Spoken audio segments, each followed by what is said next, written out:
எல்லாருக்கும் வணக்கங்க. இன்றைக்கி நம்ம பார்க்க போகிறது பார்த்திங்கன்னா, மீனாட்சி சுந்தரேஸ்வரர் கோயிலில் ஒவ்வொரு வருஷமும் நடக்கிற பொங்கல் அன்னைக்கு நடக்கிற ஒரு அற்புதமான நிகழ்ச்சியை பற்றி தான் பார்க்க போகிறோம். அதாவது இது ஒரு சுவாமியின் திருவிளையாடல் நிகழ்ச்சிங்க. அதாவது சிவபெருமான் திருவிளையாடல் நிறைய பண்ணியிருக்காரு. அது மதுரையில் அந்த நிகழ்ச்சி தான் இதுங்க. ஒரு சமயம் பார்த்திங்கன்னா, சிவபெருமானே சித்தர் வடிவில் அதே மீனாட்சி சுந்தரேஸ்வரர் கோயிலில் இருக்கிறார். சித்தர் வடிவில் இருக்கிறப்ப ஜனங்க நிறைய பேர் அந்த சித்தரை வணங்கி அவங்களுடைய கோரிக்கைகளை சொல்லி அதை நிறைவேற்றி அவங்க வாழ்க்கையில் ரொம்ப சந்தோஷமாக இருக்காங்க. இது அங்கே இருக்கிற அந்த டைமில் மதுரையை ஆண்ட மன்னர் அதை கவனிக்கிறார். அபிஷேக பாண்டியன், அந்த மன்னர் பேர் அபிஷேக பாண்டியன். அப்போ இந்த சித்தர் அப்படிங்கிறவர் மன்னருக்கு கீழே தானே, அதனால் மன்னர் உடைய அரண்மனைக்கு அந்த சித்தரை கூப்பிடுறாங்க. அவர் வரமாட்டேன்னு சொல்லிட்டு அவர் தியானத்தில் இருக்கார். அந்த சித்தர், அதாவது சித்தரில் உருவில் இருக்கிற சிவபெருமானுங்க. அப்போ தியானத்தில் இருக்கும்போது என்ன பண்ணுறார், இவர் ராஜாவும் அவருடைய சேவர்கள் எல்லாரும் சேர்ந்து கோயில்லையே போய் அவரை பார்க்கலாம் அப்படின்ட்டு எல்லாரும் அந்த அவரோட அந்த படை புஜம் பலம் எல்லாம் எடுத்து கூடவே வராங்க. எல்லா கூட்டமாக வர்றாங்க.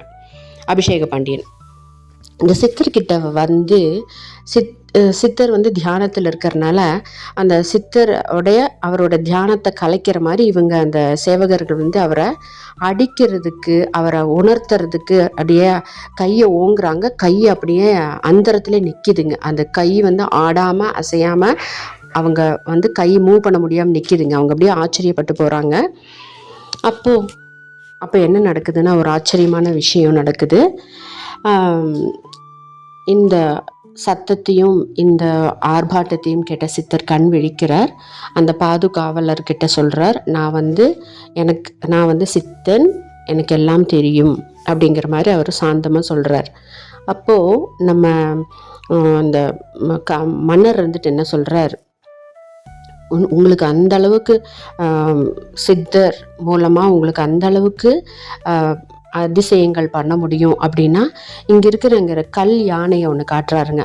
இந்த கல் யானையை காமிச்சு இதை கரும்பு சாப்பிட வைக்க முடியுமான்னு ரொம்ப கிண்டலாக கேட்குறாரு. அது அந்த பொங்கல் டைமுங்க. அப்போது அவர் என்ன பண்ணுறார், சித்தர் ஒரு நிமிஷம் தியானத்தில் இருக்கார்.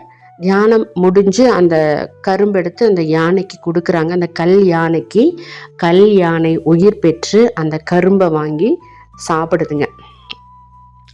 இந்த பொங்கல் அன்னைக்கு நடந்த ஆச்சரியமான திருவிளையாடலுங்க மதுரையில். அப்போது இதை கேள்விப்பட்டு நிறைய பேர் இன்னுமே நம்ம சுந்தரேஸ்வரர் தரிசனம் பண்ணுறதுக்கு வராங்க. அப்போது இந்த ராஜாவுக்கு ரொம்ப ஆச்சரியம் தாங்க முடியல. உடனே கேட்குறார், எனக்கு குழந்தை இல்லை, எனக்கு குழந்தை வரம் தாங்க அப்படின்னு கேட்குறார். அதே மாதிரியே அந்த சித்தர் அருளி அவருக்கு ஒரு ஆண் குழந்தை பிறக்குதுங்க. அப்போது அந்த சித்தர் வடிவில் வந்த சிவபெருமான் அவர் அருள் புரிஞ்சு அந்த மன்னருக்கு ஒரு ஆண் மகவும் பிறக்குது. அவங்க ரொம்ப காலமாக ஆட்சி புரிஞ்சு அந்த கதை நல்லா போகுதுங்க. இப்போவும் ஒவ்வொரு பொங்கல் அன்னைக்கும் இந்த நிகழ்ச்சியை நம்ம நினைவு கூர்ற மாதிரி அதே கல் யானைக்கு கரும்பு கொடுக்கும் நிகழ்ச்சி மதுரையில் நடக்குதுங்க. அது ரொம்ப ஆச்சரியமான ஒரு நிகழ்வு. அங்கே அந்த கல்வெட்டுலையும் இந்த கதை இருக்குது. திருவிளையாடல் புராணத்தில் வர ஒரு கதைங்க. சிவபெருமானின் லீலைகள் நம்ம ஹிந்து தர்ம சாஸ்திரத்தில் எவ்வளோ எவ்வளோ எவ்வளோ விஷயங்கள் இருக்குது இல்லைங்களா. இந்த மாதிரி தினம் சின்ன சின்ன கதைகள்மா பார்ப்போம். இந்த சேனல் உங்களுக்கு பிடிச்சிருந்துச்சுன்னா ஒரு சின்ன லைக் கொடுத்து சப்ஸ்கிரைப் பண்ணுங்கள். ஓகேங்க, பை, தேங்க்ஸ்.